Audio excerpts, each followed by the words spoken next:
ഇന്ന് നമ്മള് രാവിലെ തന്നെ ഫിഷിങ്ങിന് പോയപ്പോൾ കിട്ടിയ ഒരു വരാലാണ്. നല്ല കിടിലൻ വരാലാണ്, നാടൻ വരാലാണ്. അപ്പൊ നമ്മൾ ഇവനെ കറി വെക്കുന്ന വീഡിയോ ആണ് ഇന്ന് ചെയ്യാൻ പോണത്.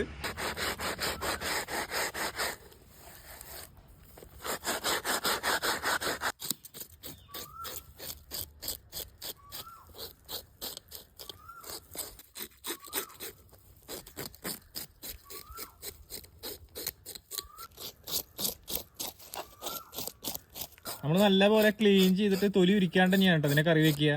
കാരണം തൊലിയിലാണ് ഇതിന്റെ കൂടുതൽ വിറ്റാമിൻ എന്നാണ് പറയപ്പെടുന്നത്. നമ്മൾ തൃശ്ശൂർ സ്റ്റൈലുള്ള കറിയാണ് ഇവനെ കൊണ്ട് വെക്കാൻ പോണത്.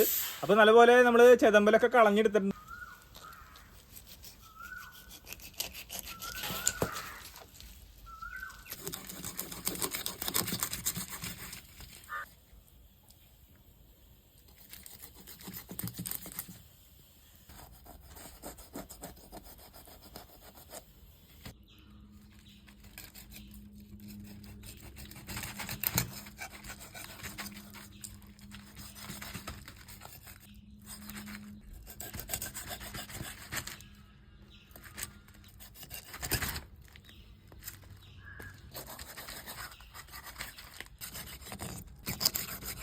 നമ്മുടെ വരാലിനെ, നാടൻ വരാലുണ്ട്, നാടൻ വരാലിനെ നമ്മൾ കഴുകി ക്ലീൻ ചെയ്ത് മുറിച്ച് പീസ് ആക്കിയിട്ടുണ്ട്. ഇനി നമുക്ക് ഇതിനെ വെച്ച് കറി വെക്കാം. മെയിനിട്ടതിന് ശേഷം നമ്മൾ 2 സ്പൂണ് മുളക് പൊടിയാണ് ഇതിലേക്ക് ആഡ് ചെയ്യുന്നത്.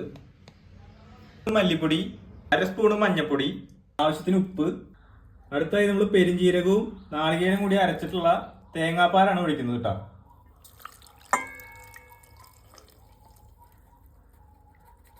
ആവശ്യത്തിന് വെള്ളം കൂടി ഒഴിച്ചതിന് ശേഷം നന്നായിട്ട് ഇളക്കി മിക്സ് ചെയ്ത് കൊടുക്കാം.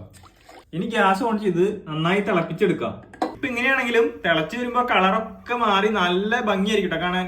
ചെറുതായിട്ട് തിളച്ചു തുടങ്ങുമ്പോൾ തന്നെ നമുക്ക് പുളി ഇട്ട് കൊടുക്കാം. കുടംപുളിയാണ് നമ്മൾ ഉപയോഗിക്കുന്നത്. നമുക്ക് മാങ്ങ അല്ലെങ്കിൽ കോലാമ്പുളി ഉപയോഗിക്കാൻ പറ്റും.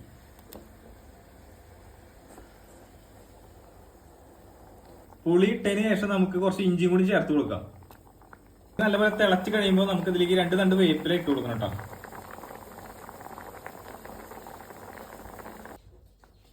വെന്ത് കറിയൊക്കെ നന്നായി തിളച്ച് വന്നപ്പോ നമ്മളിതാ സ്റ്റവ് ഒക്കെ ഓഫ് ആക്കിയിട്ടുണ്ട്. അപ്പൊ മീനൊക്കെ നല്ലപോലെ വെന്തു കണ്ട. ലാസ്റ്റ് സ്റ്റെപ്പും കൂടി ഉണ്ട്, അതാണ് ഏറ്റവും പ്രധാനപ്പെട്ടത്. അത് നമുക്ക് കുറച്ച് ഉള്ളിയാണ് നമുക്ക് ഇതിൽ താളിച്ചിടേണ്ടത്. അപ്പൊ നമുക്ക് ഉള്ളി താളിക്കാൻ വേണ്ടി കുറച്ച് വെളിച്ചെണ്ണ ഒഴിക്കാം. ചുവന്നുള്ളി നന്നായി അരിഞ്ഞെടുത്തത് ഇതിലേക്ക് ചേർക്കാം.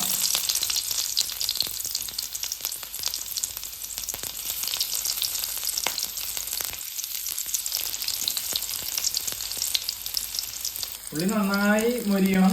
കരിയണതിന് തൊട്ട് മുന്നുള്ള ആ സ്റ്റേറ്റിലെത്തുമ്പോഴാണ് ഇത് കറിയിലേക്ക് ആഡ് ചെയ്യേണ്ടത്. ഏകദേശം കരിയാറായ രീതിയിലായിട്ടുണ്ട്.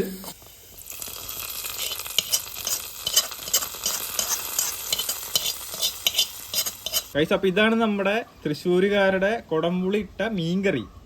അപ്പോൾ കഴിച്ചു നോക്കാത്തവര് ഉണ്ടാക്കി ഒന്ന് കഴിച്ചു നോക്കുക. അപ്പൊ ഞാനിതൊന്ന് എൻജോയ് ചെയ്യട്ടെ. ഓക്കെ.